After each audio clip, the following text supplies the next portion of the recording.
clubbing industry is worth an estimated £2 billion a year, and the people of Britain are frequently taking to dance floors around the country as their chosen social activity. With almost 7,000 nightclubs, the clubbers of the UK have a large choice of establishments to choose from for their clubbing experience. But with so many places to choose from, what makes us decide where to go, and how does this affect who we are? I'm Shannon. And I'm Demi, and I'm into the more audio scene within Brighton. And I'm into the Oceania scene. Brighton has a very vibrant and interesting nightlife, with many different clubs and scenes to choose from.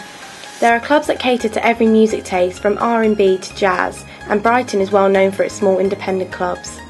Brighton is also home to a variety of chain nightclubs, such as the Oceania brand and Vodka Revolutions. Then Melbourne notes within the book Cool Places that a clubbing experience is a total experience, very much an encounter of mind and body. We are looking into our own clubbing experiences and how they differ. So my club of choice would be somewhere like Oceania. I go to places like Oceania because it's mainly where my friends go, and to me, like a night out is more about the whole socialising thing than anything else.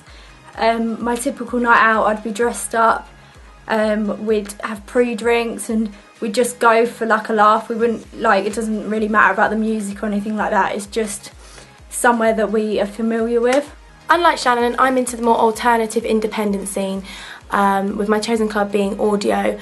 It's an independent nightclub on the seafront. I like going there because it plays the sort of music that I'm into, which is house and techno, and all of my friends go there as well, but the main reason why I go there is because of the music. We are investigating the relationship between the clubs that you go to, the scene that you're into, and your identity. By taking a deeper look into our clubs of choice, we will be looking at how our clubbing experiences impact on our sense of identity and belonging. As part of this research project, we're doing a cultural exchange where I'm going to go to Oceania with Shannon. She's going to show me the sort of club and experience that she's into, and I'm going to take Shannon to Audio with me and show her the sort of thing that I'm into. We're both coming out of our comfort zones by doing this, and we're going to look at the differences between both of our club scenes. So me and Shannon are getting ready to go to Oceania tonight. I've dressed completely differently to how I would if I was going to Audio. I've tried to dress up a little bit, I've got a skirt on, I'm not wearing the usual trainers that I would wear to Audio. I'm drinking, having a few drinks before we go, just so I can let loose a little bit. I'm quite excited but quite nervous about going to Oceania because I haven't been in so long, but I'm just going to fully embrace that clubbing experience and just try and enjoy it as much as I can. Okay, so we're just in the smoking area at Oceania.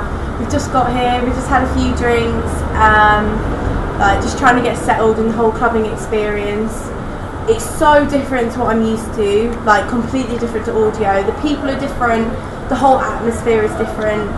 I feel a little bit uncomfortable, but I'm still having a good time, I'm still enjoying myself.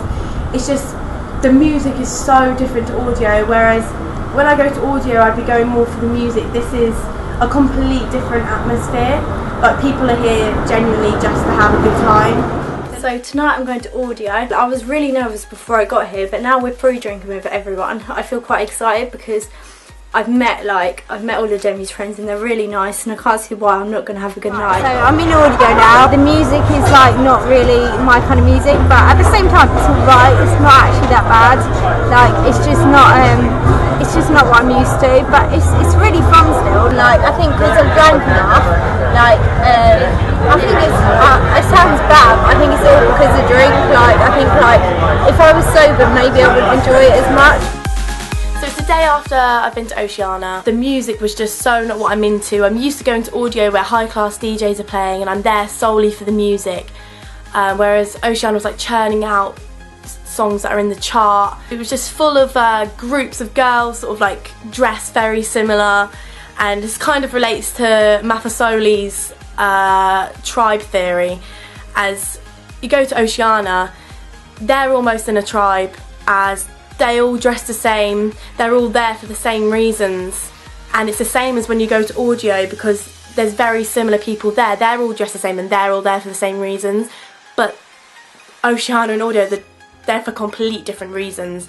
Whereas in Oceania it's all about getting drunk, enjoying your time with your friends, that's perfectly fine, whereas Audio is slightly more serious, I guess, because people are more there to listen to the music that is being played? It's the morning after audio. I did like the music and I didn't know the music. Like, some of it was alright, but I didn't feel like I fitted in really. Hannah's describes this in the book called Places as a desire to be in accord with the group rather than to be exposed amongst strangers, to feel an affinity with a place and the people within it, though not necessarily a sense of unity, to feel an identification with them and the social situation. I don't particularly think that I identified with anyone in that club. We had different music interests and some of the people were on drugs, and I'm not used to being surrounded by people on drugs, so it was just a lot different from the kind of place that I would go. After doing our cultural exchange, we interviewed Matt Bassant, the events manager of Audio, Giles Smith, who is a promoter for Oceana, and Charles Green, who's a DJ that plays at both Audio and Coalition, a club that offers a more commercial student night called Trash Mondays. These interviews provided a further insight into some of the major differences between our two different clubbing scenes. I'm the promotions manager of Audio. I've been here for coming up to 5 years. I fly out on the street, on West Street, up and down West Street for everyone coming out of the bars and the clubs. We do have an alternative clientele, you know, compared to the seafront, but I think that's because we are off the seafront and we don't get that walk up, you know, and we do have a fairly strict door policy in terms of we don't do stags, we don't do hens, we don't do large groups of guys. A group of guys over 5 people, we tend not to let them in unless, you know, they're looking like Audio clientele. Like, if you get a group of blokes turning up in like Ben Shermans and Kickers, you know, and stuff like that, it's not right for us. And so, you know, I think that kind of helps you get the right atmosphere and the right vibe and the right clientele. Andy Bennett notes within the book Popular Music and Youth Culture that music and style-centred youth cultures are now familiar aspects of everyday life. The youth culture that I'm part of is very much music and style centred. As I go to the club Audio, there's a specific style that is related to that club and scene.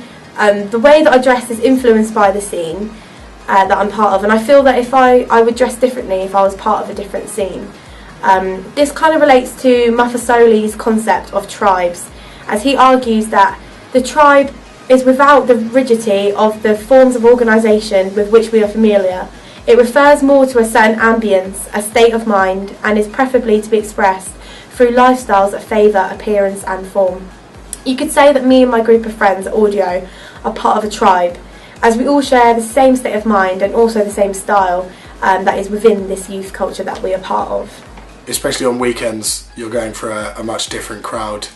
Oceana, we're going for partly hen do's and stag do's, or to be honest, just a bit older. He's in his late 20s or his early 30s, and they're going there for their one night out a week on a Friday, Saturday, and that's where they're going for that one night a week. If you're kind of looking at the moment, like right now, I would say you're probably looking at like a uni student, probably late second, early third year, musically clued up, probably quite fashion conscious and quite sort of trendy and on trend with stuff that's out there at the moment. Giles believes that a lot of people that go to Oceana make it their one day a week experience. It's a completely different atmosphere to what people experience in everyday life. So I guess it's this form of escapism that they're looking for, a place where they can relax and dance, and it's usually associated with fun. The music's not as much of a draw as in a lot of the other places I've worked, like Audio for example. It's people playing there is the main drawing event, whereas Oceana, it's more people go because it's Oceana. Some other people, they're not necessarily always into music that much, you know, so I suppose for them going out might be more about, you know, just going out with your friends and having a good night rather than going to see an artist that you like. I think that's the main difference. The reason I felt so uncomfortable in Audio was because I didn't know when I didn't like the music, so I couldn't fully enjoy the total clubbing experience. My identity is attached to Audio as I go there every weekend. Even though there are other clubs in Brighton that play house music, there's something about Audio that I'm attached to. We are an independent, so we're not trying to kind of do the same stuff that like Oceanas or anyone like that is doing, and I think people realise that, and I think that kind of helps it to have a kind of a closer relationship with the clubbers than other clubs do have as well. The biggest selling point really for Oceania is the size. It's got the multiple rooms, so you get a lot of variety, so everyone goes there if there's a big event, say Halloween and New Year's Eve, are always really popular because everyone can actually get in there. There's not normally a very long queue, the queue moves very fast, and also you can spend a night there because you can spend a lot of time in the main room or the R&B room, and then you can go into the disco room and you can have almost a completely different night in the same nightclub. One of the biggest difference is Audio is an independent club. Like, it has to charge like £10 entry to get people in. It relies on its regular customers that are coming in every weekend to survive. Whereas like Oceania's a big brand, so it doesn't necessarily need like its regular customers because there'll always be new customers. This also means that Oceania can make like the entry cheaper and cheaper drinks, which like Audio just can't afford to do. Throughout this research project, we have learnt a lot about ourselves and each other. I've learnt that my identity isn't just that I like house music, but Audio as a place is part of my identity. Andy Bennett discusses the contested space of the local and what local means both in terms of place and the collective identity attached to that place. Audio allows its customers, as Andy Bennett would describe, to articulate a collective show of neo-tribal defiance against the types of towny clubber sensibilities and allows them to show defiance collectively. I've realised that it's not just the music that draws me to Audio, but it's the power of the DJ as he creates the mood and atmosphere that I love. The music and the regular customers that attend Audio every weekend keeps Audio as a protected space where people can gather to enjoy and infuse about house music. The main thing I've learned about myself is music does play a part in my clubbing experience. It doesn't play a bigger part as it does for Demi, but it's still vital that I know and like the music. Andy Bennett suggests that in a club like Oceania, the music, although danced to, also invariably acted as a backdrop for other forms of social behaviours, notably talking and drinking. I agree with Andy Bennett that there is a variety of social behaviours that occur within Oceania. However, I also believe for these social behaviours to take place, we have to feel comfortable in these settings. Andy Bennett argues that when a style of music becomes strongly associated with a particular informal scene, then it in turn becomes an indelible aspect of that scene's character, informing a sensibility that also permeates the collective identity of those who participate in it. This is what we have found out within our research project, as the scene that I am into is greatly associated with chart and commercial music, which is then also shown through the identity of the people within the scene. And the scene that I'm part of is greatly associated with house music, and this is portrayed in the way that me and my friends dress and even our state of minds. We feel that Brighton is a place where different scenes can coexist, and no matter what music or clubs you're into, there'll always be a place where you feel like you belong.